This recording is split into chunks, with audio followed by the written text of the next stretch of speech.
দেখো নারী, দেখো উলঙ্গ ছবি, দেখো এক ওয়াক্ত সেজদা দাও না, এরপরে বেশি কি বুক করতেছো? বাতে তো খাও, আর কিটা? হ্যাঁ, বনরুডি আর কি? দুনিয়া কি বেশি বুক করলা? পেশাব পায়খানা, ভাত তরকারি, ঘুম আর লজ্জাস্থানের চাহিদা পূরণ। এই নাফরমান, এতটুকু চাহিদা? জীবন যদি হয় ভাত, জীবন যদি হয় খাবার, আর পেশাব পায়খানা আর ঘুম আর লজ্জাস্থানের চাহিদা পূরণ, খোদার কসম এটুকু চাহিদা কুত্তারও পূরণ হয়। কুত্তার কুত্তার কুত্তার কুত্তাও খায়, কুত্তাও ঘুমায়, কুত্তাও পেশাব পায়খানা করে, কুত্তারও লজ্জাস্থানের চাহিদা পূরণ হয়, নয়তো কুকুরের বাচ্চা হয় কেমন? অতএব জীবন মানে এতটুকু না রে আব্বা। জীবন মানে গোলামি, জীবন মানে সেজদা, জীবন মানে মালিক চিনা, জীবন মানে মদিনার বন্ধু চিনা, জীবন মানে কোরআন বুকে ধরা, জীবন মানে আল্লাহকে সঙ্গী বানানো। ওয়ালাউ তারা ইদিল মুজরিমুনা নাকিসু রুউসিহিম ইনদা রাব্বিহিম। আল্লাহ এবার হাসরের ময়দানের চিত্র তুলে ধরছে। আল্লাহ বলে, বন্ধু আপনাকে বলে রাখি, আপনি সেদিন দেখবেন সমস্ত পাপী, নাফরমান, মুশরিক, বেঈমান হাসরের দিন, আখিরাতের দিন আমি আল্লাহর সামনে দাঁড়িয়ে থাকবে, মাথাটা নুয়ে লজ্জায় অপমানে আপনার বেইজ্জতিতে মাথা নুয়ে থাকবে। রব্বানা আবসারনা ওয়া সামি'না ফারজি'না না'মাল সালিহান ইন্না মুকিনুন। প্রত্যেক পাপী আল্লাহর সামনে মাথা নুয়ে হাসরের ময়দানে বলবে, আল্লাহ আজ গোটা হাসরের মাঠ আমি নিজ চোখে দেখলাম, আমার নিজ কানে সব কথা শুনলাম, আজ আমি আখিরাত বিশ্বাস করছি পুরাপুরি। অতএব এই হাসরের মাঠ থেকে আমারে আরেকবার দুনিয়ায় পাঠান, এবার গেলে আমি নেক আমল করব। মাশাআল্লাহ, আলাপ দেখছেন নি? আলাপের ডংটা বুঝছেন না? তারে কি ফিটাটা ফিটন দরকার? তার আলাপ কি? এখন যাবে নেক আমল করার জন্য। ওয়ালাউ শি'না লাআতাইনা কুল্লা নাফসিন হুদাহা। আল্লাহ বলে, হায় নাফরমান, আমি তো চাইলে দুনিয়াতেই আমি আল্লাহ তোকে বাধ্য করেই আমার বন্দিগি করাইতে পারতাম। পারতো? কথা বলে না, পারতো? আমাদের এই সকলকে 5 ওয়াক্ত নামাজ পড়াইতে বাধ্য কইরা আল্লাহর পক্ষে সম্ভব? আল্লাহ এটা পারবে তো? কিন্তু যদি এটা আল্লাহ বাধ্য করাইয়াই করে, তো পুরস্কার কিসের? কথা বলে না তো, আর বিচার কি? তো আর জান্নাত জাহান্নাম কি? অতএব আল্লাহ বলেন, ওয়ালাকিন হাক্কাল কওলু মিন্নি লাআমলা আন্না জাহান্নামা মিনাল জিন্নাতি ওয়ান নাসি আজমাইন। অতএব আমি আল্লাহর চূড়ান্ত ফয়সালা, আজকে আমি আল্লাহ এই নাফরমান পাপী, আজ আমি হাসরের ময়দানে বিচার করব, মাফ করব না। আজ আমি কোটি কোটি জিন আর মানুষ নাফরমান দিয়ে আমার জাহান্নাম পূর্ণ করব, পূর্ণ করব, পূর্ণ করব। কোন মানুষের দিলের হালাত তার বাহ্যিক আকৃতি, চেহারা দেখে বোঝা যায়। মানুষ চেহারার দিকে তাকাইয়াই বলে, ভাই আপনার কি মন খারাপ? যদি মন খারাপ হয় তো সেটা দিলে, কিন্তু চেহারায় প্রকাশ পায়। এজন্য বলে, ভাই আপনি তো খুব ফুর্তিতে আছেন মনে হয়। মনে খুব ফুর্তি নাকি? চেহারার মধ্যেই প্রকাশ পায় অন্তরের ফুর্তি। ঠিক তেমনি ভাবে চেহারার এই আকৃতি, খোদার কসম, এটা প্রমাণ করে তোমার হৃদয়ের হালাত। অতএব চুল যার বেঈমানের মতো, চেহারা যার মুশরিকের মতো, চলাফেরা যার বেঈমানের মতো, তো তোমার কলিজার ভিতরে আল্লাহ এবং তার রাসূল আছে নাকি ইহুদি আর খ্রিস্টান বেঈমান আছে, এ কথা স্পষ্ট স্পষ্ট। এজন্য যুবক, মনে থাকলে, বিবেক থাকলে, লজ্জা থাকলে, আত্ম অনুভূতি থাকলে, নিজের পরিচয়, বাপের পরিচয়, মায়ের পরিচয়, বংশের পরিচয়, রক্তের পরিচয়, ধর্মের পরিচয়, রবের পরিচয়, বন্ধু রাসূলুল্লাহর পরিচয়, কোরআনের পরিচয়, ইসলামের পরিচয় যদি তোমার মধ্যে থাকে, তো বেঈমানের অনুসরণ করো না। বেঈমান তোমারে পাইলে প্রথম আঘাতেই হত্যা করবে, হত্যা করবে। তুমি শুধু বইলো যে আমি শুধু পরিচয়ে মুসলমান, কিন্তু আমার চুল, চেহারা, লেবাস, পোশাক আপনাদের মতো 30 বছর ধরে কোনোদিন আমি মুসলমানের লেবাস পোশাকে ধারি নাই। এরপরেও আল্লাহর কসম, কাফের বেঈমান সুযোগ পাইলে প্রথম মিসাইল আর বোমার আঘাতে তোমারে উড়াইয়া ফেলবে, উড়াইয়া ফেলবে। এজন্য মুসলমানের যুবক বুঝতে শেখো আব্বা, বুঝতে শেখো বাপ, বুঝতে শেখো। এত অল্প বয়সে তোমরা মোবাইলে এত বেশি আসক্ত হয়ে পড়লা, নারী, ছবি, অস্থির দৃশ্য, উলঙ্গ নাচ গান, জিনা ব্যভিচারের দৃশ্য, রাত দিন মোবাইলে আসক্ত। হায় বাপ, পৃথিবীতে তুমি কিছু করবা না? আখিরাতের জন্য কিছুই করবা না? আগামী দুনিয়া তাইলে চলতে হবে না রে বাপ। আগামীর পৃথিবী 60 বছর হায়াত, 40 বছর হায়াত, আগামীর সংসার, বিবাহিত জীবন, এই সব কিছু এই মোবাইল টিপতে টিপতেই পার হবে। এই নারী দেখে দেখেই শেষ হবে। সারা পৃথিবীর মজলুম মুসলমান যারা আহাজারি করছে, আল্লাহর পাকের ইজ্জত নিয়ে যারা কটূক্তি করে, রাসূলুল্লাহ সাল্লাল্লাহু আলাইহি সাল্লামের সম্মান নিয়ে যারা কটূক্তি করে, তাদের মোকাবেলায় তুমি মুমিন কিছু বলবা না? তুমি ইমানদার যুবক গর্জন করবা না? তো তুমি তো নারী দেখো, ছবি দেখো, উলঙ্গ নাচি দেখো। 365 দিনে কেউ তোমারে কোনোদিন ফজরের মসজিদে দেখে নাই, তুমি আল্লাহর জন্য জীবন দিবা কেমনে? তুমি নবীর ভালোবাসায় জান দিবা কেমনে? বা ভোরের পাখি তো কোনোদিন তোমাকে দেখে নাই, সকালের আলো তো কোনোদিন দেখে নাই। আল্লাহ আমাদেরকে বিবেক দান করে। তাহলে এই মক্কার কুরাইশরা প্রত্যেক নবী তাদের দাওয়াত দিতে যখনই বলতেন আখিরাত, তো সব বেঈমান এক নীতি, সমস্ত মুশরিক বেঈমান, সর্বযুগের পাপী নাফরমান ব্যক্তিদের একটাই অভ্যাস, তারা আখিরাতকে কোনোভাবে মানতে চাইত না। এজন্য আমাদের নবীর জামানাতেও মক্কার কাফেররা যখনই নবীজি আখিরাতের কথা বলতেন, তখনই তারা ভিন্ন ভিন্ন পাল্টা যুক্তি দেখাইতো।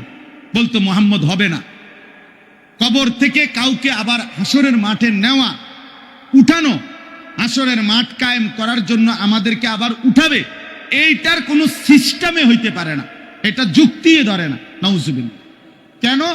তারা বলতো ওয়াকালু আইদা দালালনা ফিল আরদ আইন্না লাফি খালকিন জাদীদ। আরো আয়াত আছে বাকি, এটা হলো আমি যেটা পড়ছি। আল্লাহ বলেন এই বেঈমানরা বলতেছে বন্ধু আপনার সামনে কি, যে হে মুহাম্মদ, আমরা যখন মৃত্যুবরণ করে কবরের সাথে মিশে যাব, মাটির সাথে হারিয়ে যাব, আইন্না লাফি খালকিন জাদীদ, আমাদেরকে কি পুনরায় আবার নতুন করে সৃষ্টি করে কবর থেকে পুনরায় হাসরের ময়দানে উঠাবে? এটা কিভাবে সম্ভব? পাবে কই? মনে করেন এখানে 500 বছর আগে কবর ছিল, কথার কথা, এখন 500 বছর পরে হতে পারে, এখন এখানে কবর তো দূরে থাক, মাটিও নাই, সাগর, এটা খাল হয়ে গেছে মনে করে। তাহলে এখন এই লাশ কই, আড্ডি কই, গোশত কই, চর্বি কই, চামড়া কই? মাটিই তো নাই। এমন হইতে পারে না? এমন হইছে না? তো তাইলে কোত্থেকে আনবো? কোত্থেকে আনবে? এইভাবে তারা আপনার প্রতিনিয়ত নবী সাল্লাল্লাহু আলাইহি সাল্লামের সামনে যুক্তি দেখাইতো, যুক্তি দেখাইতো। বলতো না মুহাম্মদ যত কথাই বলো, আখিরাত হবে না, কবর থেকে পাবে কেমনে? আইদা মিতনা ওয়া কুন্না তুরাবান ওয়া ইজামান, আমরা মরে যাব, মাটি হয়ে যাব, হাড্ডি মাড্ডি মিশে যাবে, আবার কেমনে ফিরাবে? হাযা শাইউন আজীব, কোরআনে আছে। কাফেররা বলতো মুহাম্মদ এটা আশ্চর্য কথা, এটা হবে কিভাবে? কিভাবে সম্ভব? এটা কোনোভাবেই সম্ভব না। নাউজুবিল্লাহ। এখানে আল্লাহ তাআলা জবাব দিবেন। প্রথম জবাব, বাল হুম বিলিকাই রাব্বিহিম কাফিরুন। এই একটা সূক্ষ্ম কথা বুঝেন, মূলত সমস্ত কাফের, সমস্ত মুশরিক, সমস্ত বেঈমান আল্লাহকে চেনে। কাকে চিনে? আল্লাহকে চিনে। সব ধর্মাবলম্বীরাই আল্লাহকে ভিন্ন কিছুই জানে। যত হিন্দু, তারা তাদের দেবতাকে সৃষ্টিকর্তা বলে না, সৃষ্টিকর্তা ভিন্নকে বলে। ঈশ্বর বলুক, ভগবান বলুক, গড বলুক, যাই বলুক, আলাদা সত্তা, তাকেই তারা আল্লাহ বলে, বুঝে। আর প্রত্যেক ধর্মাবলম্বী এটা বুঝে আল্লাহ সর্বশক্তিমান। আল্লাহ কি? এটা হিন্দুরাও বলবে ঈশ্বর সর্বশক্তিমান, ভগবান সর্বশক্তিমান। তাহলে যিনি সর্বশক্তিমান, তিনি তো এই জন্যই সর্বশক্তিমান যে তিনি সব করতে পারেন, নাই তো সর্বশক্তিমান হইল কেমন? তো বেটা, তাইলে তোমাদের চোখের সামনে আল্লাহ প্রতিদিন মায়ের পেটে সন্তান জন্ম দিচ্ছেন, প্রতিদিন তোমাদের চোখের সামনে মানুষকে আল্লাহ মৃত্যু দিচ্ছেন। তো যিনি আল্লাহ, তিনি তো বলছেন আমি জন্ম দেই, আমি মৃত্যু দেই, আমি আবার আখেরাতে নেব, হাসরের মাঠে আনবো। তো যার প্রথম 3 কথা ঠিক হইল, তো পরেরটা ঠিক হবে না কেন? বুঝেন নাই হিসাবটা? আপনি যদি এটা কইতেন যে এই কথা তো আরো কত কথাই কইছেন, কই খবর তো নাই। আপনি তো কইছেন মানুষের মৃত্যুও হয়, হয় না তো? নূহ আলাইহিস সালাম তো আমরা বাড়ির লগে, নূহ আলাইহিস সালামের সাথে দেখা হয়েছে কারো? কথা বলে না কেন? হ্যাঁ, তাইলে আপনার দাদার লগে দেখা হয়েছে আপনার? তো উনি কই গেল? উনি না পৃথিবীতে ছিল, উনি নাই কেন? তাহলে বোঝা গেল জন্ম যেমন হচ্ছে, মৃত্যু যেমন হচ্ছে, অতএব এই দুইটা যেহেতু হচ্ছে, এটাই প্রমাণ করে আখিরাত হবে। তো আল্লাহ বলেন মূলত প্রত্যেক বেঈমান, এই কথাটা জরুরি, সর্বযুগের সমস্ত নাফরমান, পাপী, বেঈমান, মুশরিক, আল্লাহর অবাধ্য, ওর অন্তরে কলজা যদি খোলা হয়, ভিতরটা যদি চেক করা হয়, তাহলে রিপোর্ট আসবে এটাই, ও বুঝে আখিরাত হবে, এটা সম্ভব, আল্লাহ নিবে। কিন্তু বিষয়টা হলো, ওর সমস্যা হইলো ও বুঝে এটা যদি আমি মেনে নেই, এটা যদি আমি বুঝছি বলি যে আখিরাত হবে, আখিরাত হবে, তাইলেই তো সে বুঝে আমার যে এতদিনকার অসভ্যতার এই জীবন, নাফরমানির এই জীবন, চুরি, ডাকাতি, জিনা, ব্যভিচার, মদ, জুয়া, হত্যা, খুন, ধর্ষণ, নারীর সাথে অসভ্যতা, হারাম উপার্জন, মূর্তি পূজা, শিরিক, এই সব ছেড়ে দিতে হবে, আল্লাহর কথাই মেনে নিতে হবে। এইটা তো সে চাচ্ছে না, আমি মানবো না, আমি আমার অবাধ্য আর খেয়াল খুশির জীবন এটাই চালাবো। এই জন্য আল্লাহ বলেন বন্ধু, মূল বিষয় হলো ওরা বুঝে আখিরাত হবে, বাল হুম বিলিকাই রাব্বিহিম কাফিরুন, বরং তারা ইচ্ছা করে আমি আল্লাহর মুখোমুখি হতে চাচ্ছে না। তো এইটা কয় না আর কি, এটা কয় না, বরং আরেকটা অতিরিক্ত বলে যে আখিরাতই হবে না। আরে হবে 100 বার, তোর বাপের আখিরাত হবে, তোর 14 গোষ্ঠীর আখিরাত হবে না কেন? হবে না কেন? হবে হবে। আল্লাহ বলেন মূল সমস্যা হলো এটা যদি বলে আখিরাত হবে, তাইলে তো বাকি অনুসারীরা বলবে, তাইলে নেতা আল্লাহরে মানতে অসুবিধা কি? পাটপাড়ি সিটারি ছেড়ে দেন তো, হে তো না আমি সিটারি ছাড়তাম না। এই জন্য সর্বযুগে, এই আমার বাংলাদেশে মনে করেন চুরি, ডাকাতি, জিনা, ব্যভিচার, মদ, জুয়া, ধর্ষণ, নির্যাতন, ইফটিজিং, এই সমস্ত অন্যায় অসভ্যতা বন্ধ হোক। এটা অসংখ্য ভদ্রলোক, অসংখ্য সুশীল, অসংখ্য ভদ্রবেশী মানুষ ওনারা চায় যে এগুলো বন্ধ হয়ে যাক, কিন্তু ওনারা এই মুখে যে চায়, এইটার জন্য ওনারা জানে যে এগুলা যাবতীয় অপরাধ, যাবতীয় পাপ বন্ধ হবে যেই আইন কার্যকর করলে সেটা কোরআন সুন্নাহর আইন।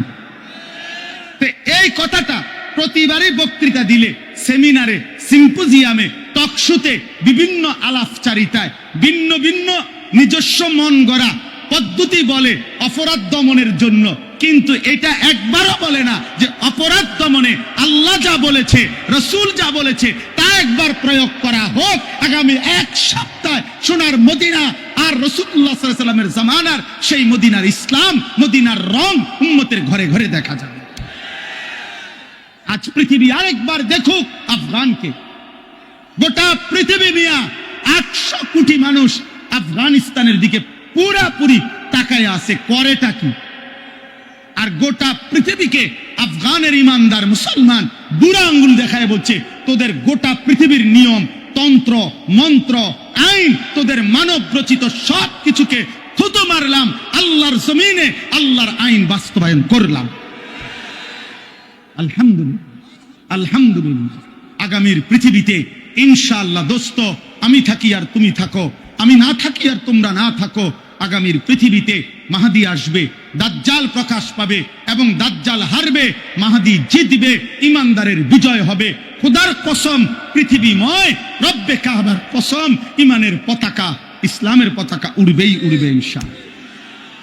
অসংখ্য যুবক এমনও হইতে পারো তুমি সেদিনও, যেদিন আল্লাহর দিন বিজয় হচ্ছে, সেদিনও তুমি বিড়িয়ে খাইতে আসো, সেদিনে তুমি নাড়িয়ে দেখতে আসো, সেদিনে তুমি সকাল 9টা পর্যন্ত শুইয়াই রইছ, ফজরের পরে ইমানদার বিজয় করে ফেলছ। হ্যাঁ হ্যাঁ, খোদার কসম, ফজরের মুসল্লি যারা মাহাদির সৈনিক তারা, ফজরের মুসল্লি যারা দাজ্জালের বিরুদ্ধে লড়বে তারা, ফজরের মুসল্লি যারা পৃথিবীময় ইমানের পতাকা উড়াবে তারা। তুমি 9টা বাজে উঠতে দেখবা ইমানের কাফেলা কোম্পানিগঞ্জ পার হইয়া, এখন আশা করা যায় ফেনী পার হয়ে গেছে। আপনি আর দৌড় দিয়েও পারতেন। আল্লাহ আমাদের প্রত্যেককে ঈমান দান করেন, তাকওয়া দান করেন। আল্লাহ এবার জবাব দিচ্ছেন। এই 2 মিনিট এবার তর্জমা বলেই আমি আমার কথা শেষ করছি। আল্লাহ বলেন, কুল ইয়াতাওয়াফাকুম মালাকুল মাউতিল্লাযী বুক্খিলা বিকুম সুম্মা ইলা রাব্বিকুম তুরজাউন। দোস্ত, এই তর্জমাটুকু শুনেন শুধু। আল্লাহ বলেন, হে নবী, আপনি বলে দেন, নিশ্চয়ই তোমাদের প্রত্যেককে আমি আল্লাহর পক্ষ থেকে নির্ধারণ করা আজরাইল মালাকুল মউত মৃত্যু ঘটাবেন। তোমরা মানো বা না মানো, মৃত্যু তোমাদের আসবেই, আজরাইল তোমাদের কাছে আসবেই। সুম্মা ইলা রাব্বিকুম তুরজাউন, অতঃপর তোমাদের সকলকে আমি আল্লাহর সামনে হাসরের ময়দানে একত্র করা হবে, ফেরত আনা হবে। আল্লাহ বলেন, এই 2 কথা মানো বা না মানো, তোমরা লুকোচুরি করো আর কৌশল করো আর 900 বলো আর যাই করো, মৃত্যুও হবে, হাসরও হবে। কি কি হবে বলেন? হ্যাঁ বলেন, বলেন কি হবে? আর কি হবে? আবার বলেন কি কি হবে? মৃত্যুও হবে, আখিরাতও হবে। হবে তো বাবা? হবে তো যুবক? হবে হবে হবে।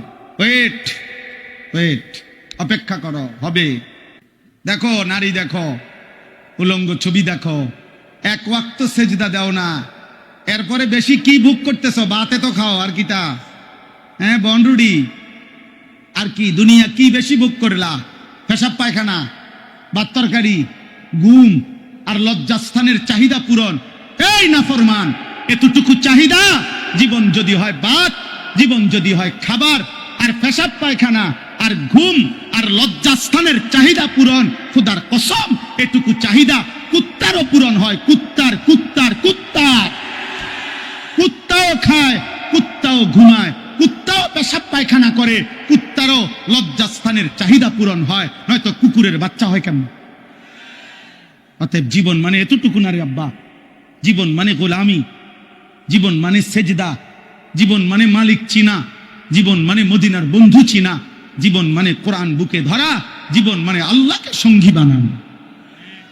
ওয়ালাউ তারা ইদিল মুজরিমুনা নাকিসু রুউসিহিম ইনদা রাব্বিহিম। আল্লাহ এবার হাসরের ময়দানের চিত্র তুলে ধরছে।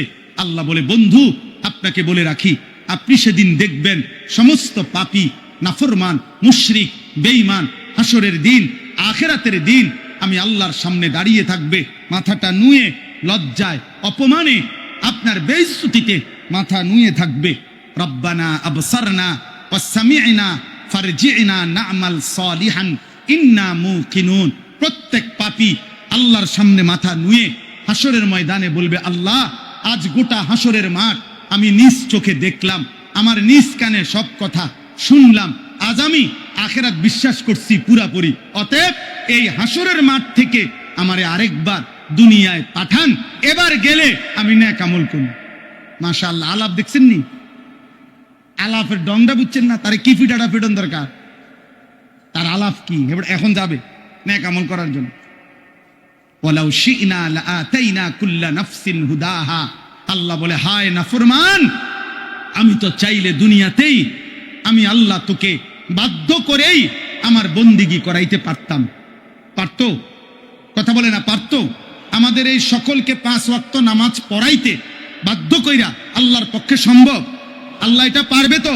কিন্তু যদি এটা আল্লাহ বাধ্য করাইয়াই করে, তো পুরস্কার কিসের? কথা বলে না তো, আর বিচার কিত্ত তো, আর জান্নাত জাহান্নাম কি? অতএব আল্লাহ বলেন, ওয়ালাকিন হাক্কাল কওলু মিন্নি লাআমলাআন্না জাহান্নামা মিনাল জিন্নাতি ওয়ান নাসি আজমাইন।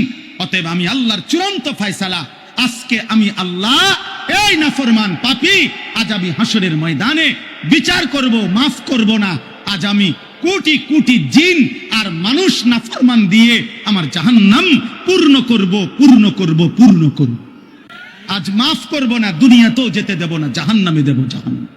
ফাযুকু বিমা নাসিতুম লিকা ইয়াউমিকুম হাদা ইন্না নাসিনাকুম ফাযুকু আযাবাল খুলদি বিমা কুনতুম তা'মালুন। আল্লাহ বলে, বান্দা, সেদিন দুনিয়ায় থাকতে তুমি আজকের আখিরাতকে ভুলে গিয়েছিলে, আজ হাসরের ময়দানে আমি আল্লাহ তোমাকে ভুলে গেলাম। যা, আজ আর আমি তোমাকে ভুলে গেলাম। অতএব অনন্তকালের জন্য তোমার নাফরমানির বিনিময়ে আযাব আল খুলদ, অনন্তকালের আযাব জাহান্নাম ভোগ করতে থাকো, ভোগ করতে থাকো। দোস্ত আমার, সেদিন আল্লাহ যদি মুখ ফিরায় নেয়, সেদিন আল্লাহ যদি বলে, বান্দা আমি তোকে ভুলে গেলাম, হায় বাপ আমার, ভাই আমার, বন্ধু আমার, নওজোয়ান সাথী আমার, খোদার কসম রে বাপ, আর কেউ থাকবে না, আর কেউ না, আর কেউ না, আর কেউ না।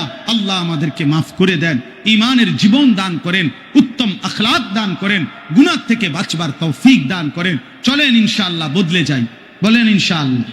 চলেন বদলে যাই ইনশাআল্লাহ, আল্লাহর গোলামি করব ইনশাআল্লাহ, রাসূলুল্লাহ সাল্লাল্লাহু আলাইহি সাল্লামকে ভালোবাসবো ইনশাআল্লাহ, খতমে নবুয়তের জন্য যা লাগে তা করব ইনশাআল্লাহ। আল্লাহ তাআলা কবুল করেন। কোম্পানিগঞ্জ বাজার ফল ব্যবসায়ী সমিতির এই মাহফিলকে ইসরাফিলের ফু পর্যন্ত আল্লাহ কবুল করে নেন, আমিন।